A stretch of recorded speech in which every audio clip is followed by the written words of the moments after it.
En el ambiente en el que estamos sesionando hoy, hay mucho de qué significa este presupuesto.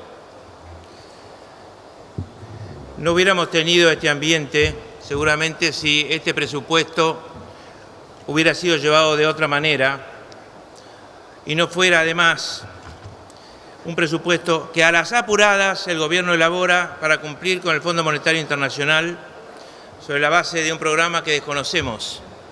Los diputados y los diputados desconocemos. Hay una relación entre lo que pasa en la calle y la forma de tratamiento del presupuesto y lo que dice el presupuesto, porque lo que dice el presupuesto es muy duro. Esto es un gran esfuerzo para continuar escondiéndole a los argentinos la ineptitud y la pérdida total de autonomía que el gobierno de Cambiemos ha tenido. Estos números pretenden tapar, aunque no van a poder, porque nadie cree en estos números, pretenden tapar eso. Pero yo estoy seguro de que quienes hoy voten positivamente no van a dejar por eso de tener conciencia del desastre económico en el que nos movemos. Más allá de cómo voten, en la conciencia de cada uno de los diputados. Lo saben.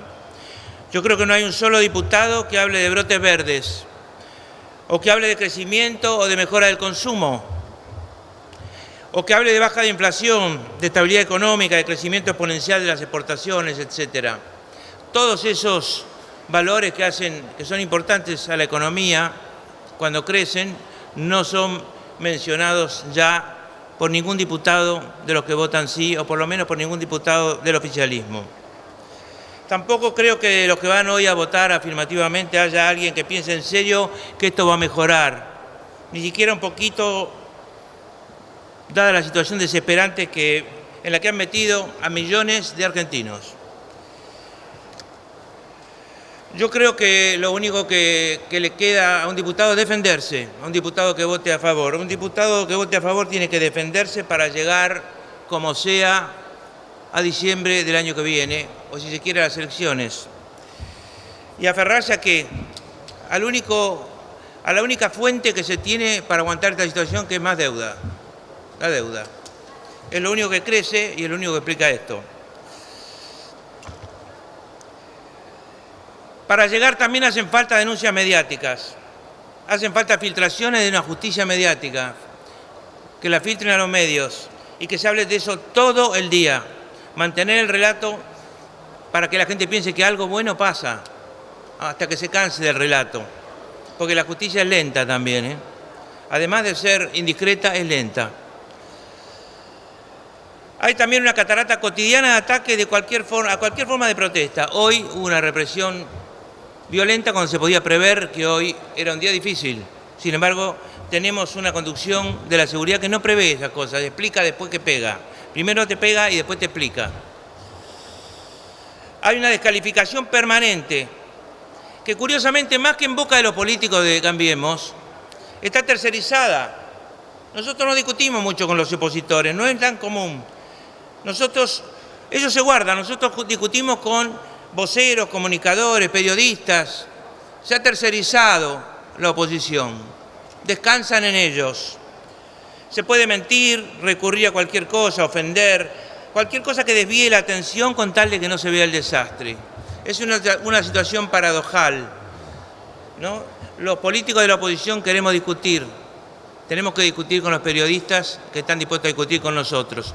No encontramos esa actitud en el oficialismo. Tampoco hay ninguna autocrítica, hay solamente un relato. Ahora apareció Turquía, Donald Trump y su guerra comercial, la sequía e incluso los cuadernos. La crisis empezó en abril, mayo, sobre todo en mayo. Los cuadernos se revelaron el 1 de agosto, pero los cuadernos son culpables de la situación actual. Ahora, como con todo eso no basta, señor presidente, se viene acusando a los gobiernos peronistas de toda esta etapa democrática que comenzó en el 83, de ser los autores de este desastre creado por Cambiemos. Serían los culpables de todos, pero como tampoco eso basta, ahora van a echar la culpa a los 70 años de democracia argentina, los últimos 70 años de democracia y gobiernos militares que ha vivido la Argentina. Vamos a prepararnos, porque en la próxima crisis seguramente van a ir por don Hipólito, ¿no? Porque ya llegaron a 70 años, van a retroceder a Hipólito Yrigoyen y si sigue así van a recurrir a echarle la culpa a Leandro Alem, a Chacho Peñalosa, a Rosas o al que sea necesario. Espero que se salve San Martín, pero hasta ahí se llega, es decir, ya están a los manotazos.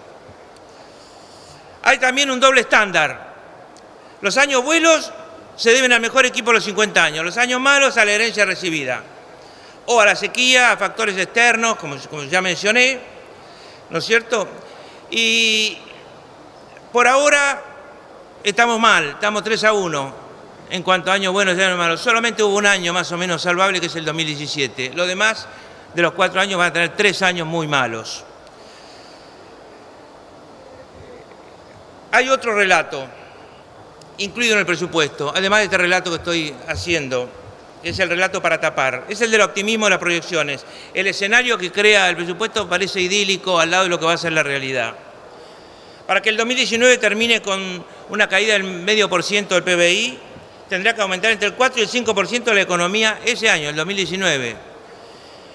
¿Por qué? Porque hay un arrastre negativo de la caída del PBI de este año, el 2018, y no está previsto. Entonces, tiene que ocurrir eso para que terminemos con esa caída del PBI el año que viene.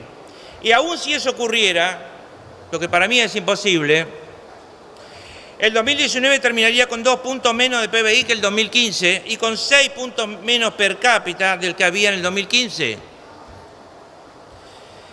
En moneda constante, el 2019 terminaría con un PBI similar al de hace 12 años, o sea, el del 2007. 12 años de estancamiento, de ida y vuelta, y estos últimos de gran retroceso espectacular. Y si todo esto se diera, si se diera realmente esto que ustedes prevén en este presupuesto no creíble, la inversión va a ser un 4%, un 4,1% del PBI más baja que en el 2015, y el consumo un 2,7% del PBI más bajo al que había cuando subieron. El resultado de este año entonces va a depender de las exportaciones. Las exportaciones se disponen a volar. Se están preparando, están haciendo un curso de piloto. Ahora, no se registra una tasa de crecimiento como la que dice el presupuesto que van a tener las exportaciones en el 2019 desde hace 23 años, de 1995. Va a ser difícil esto, ¿eh? Y va a ser un vuelo mágico. Y en ese vuelo mágico está todo lo que se aguarda ante la caída de la economía argentina. Crédito y un vuelo mágico de las exportaciones. No hay más. Tiene que llover también. Acuérdense que para todo eso tiene que haber una leve caída del PBI, un déficit cero. Y por supuesto, para eso está el artículo 81, para que el déficit cero se asegure de ser necesario, si se van de la mano en gastos, como va a ocurrir, poniendo más retenciones. Si no, no estaría el artículo 81. Tiene que haber estabilidad cambiaria, $1 de 40,5. Supuestamente habría estabilidad cambiaria porque el sector público tomaría menos deuda. Y también tiene que haber una reducción del déficit comercial, que va a ser cada vez más difícil porque cada vez más el patrón de las exportaciones argentinas está relacionado con el patrón de las importaciones argentinas, por la integración promedio que tienen los productos y en algunos casos los servicios. Señor presidente, el ajuste del Fondo Monetario, que propone el Fondo Monetario, aplaudido por su gobierno, va a ser muy regresivo. Va a caer la obra pública un 0,5% del PBI. El acumulado de la caída de la obra pública en moneda constante, señor presidente, no en moneda corriente, del 2015 hasta ahora, siéntense, es del 56% de caída. Lo mismo que la caída de los subsidios totales. En moneda constante da igual, 56% de caída de diciembre del 2015 hasta ahora. Ahora, esos subsidios en algunos casos evitaron injusticias, pero la idea de que le eliminaron subsidios al barrio norte de Buenos Aires exclusivamente es absolutamente absurda. La gran mayoría de los que dejaron de tener subsidios lo necesitaban, era parte de su ingreso, su salario real. Aún usando para deflactar la inflación del año que viene, supuesta por el gobierno, el 23,4 o 5, el mejor de los mundos, deflactando, igual es horrendo, es terrible. Es terrible para el Estado, para la actividad económica, para los empleados del Estado, para la salud, para la educación, para todo lo que importe, para la ciencia y tecnología, para las universidades, para todo lo que importe. Además, cada punto que bajen del Estado, cada punto del PBI que bajen con enorme esfuerzo con la tijera, repercute en mucho más, tiene mucho más elasticidad en la repercusión de la creación de PBI. Entonces, recorto y sube menos el PBI. Explíqueme, señor presidente, aunque no es su tarea, ¿por qué un gobierno que dice que es desarrollista ajusta inversión? ¿Por qué un gobierno compensa a las empresas de servicio por el aumento del dólar, pero no dolariza ni por asomo el salario? Salario que de septiembre del 2017 hasta septiembre de este año ha caído un 12,4%, es una cifra fenomenal de caída. Señor presidente, le recordamos que estamos bajo un stand-by a 36 meses, firmado el 20 de junio, y que ese programa creó un contingente de $50.000 millones, de los cuales hubo un primer desembolso de 15.000 y las cuotas restantes son por trimestre. Y están sujetas a la evaluación de las metas y al pedido que haga el gobierno de esas cuotas. Ahora, la primera evaluación que tuvieron, 3 meses después de septiembre, dejó en claro que no se cumplieron las condiciones para nada. Después, que hubo una enorme volatilidad y un cambio de funcionarios. Después de eso, el Fondo Monetario con las autoridades argentinas anunció el 26 de septiembre la modificación del acuerdo, que está pendiente de la aprobación del directorio, que dicen que va a ser el viernes y que, por supuesto, como dijeron muchísimas diputadas y diputados, no conocemos. Parece que no tenemos derecho a conocer lo que conoce muchísima gente bien informada en el mundo de las finanzas internacionales, muy ligada a nuestros funcionarios. Los cambios que anuncia el nuevo acuerdo, la modificación del acuerdo, constituyen un hecho muy grave, un hecho absolutamente anómalo, que es el adelantamiento del total de un programa de un país para que el grueso de los desembolsos puedan ser administrados por este gobierno, mientras que el esfuerzo de los repagos van a caer sobre el próximo gobierno, después del 10 de diciembre de 2019. Eso es meterle la mano al próximo gobierno y traer al presente o al 19 la plata que correspondía al futuro. Es decir, tapar, tapar y tapar, sacándole al que viene, dejarle solo obligaciones. Señor presidente, yo creo que han comprometido el futuro y pregunto por qué le tenemos que creer al gobierno. Nos dijo que era fácil resolver la inflación. La inflación lleva más del 100% de promedio y se calcula un 140% si tomamos la inflación del decil más bajo social. Es muy grave esa diferencia. Nos dijeron que el peso se iba a apreciar, lo dijo de Prat Gay. Está bien, de Prat Gay se fue. Se devaluó más del 100% en un solo año. Nos dijeron, y no entiendo por qué hay que creerle, nos dijeron que se buscaba pobreza cero. Ahora, la sola idea, presidente, de repetir ahora la palabra pobreza cero, digamos que nos provoca una mezcla de ironía, pero también de profunda tristeza, porque lo vemos todos los días en la calle y es terrible. Entonces ni siquiera podemos decir la pobreza ha bajado, porque da lástima, da pena, duele muchísimo decir eso, pero es la verdad. Nos dijeron que iban a salir del estancamiento y que eso iba a ser posible. Ya les dije, 3 de los 4 años son de estancamiento o caída. 3 de los 4 años del gobierno de Mauricio Macri van a ser recesivos.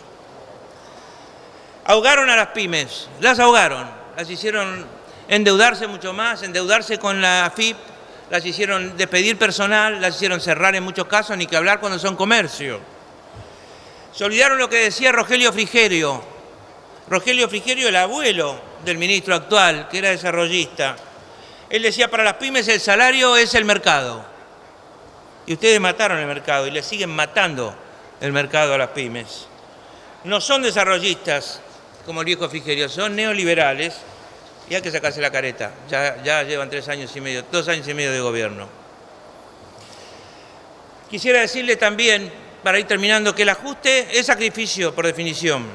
No esfuerzo, sacrificio. El general Perón diferenciaba el esfuerzo necesario del sacrificio, que es una palabra que siempre hace sospechar que algunos van a sufrir muchísimo para que otros la pasen bien. Hay un sacrificio virtuoso y hay otro que es penoso. Y además de penoso es inútil, y eso es lo grave.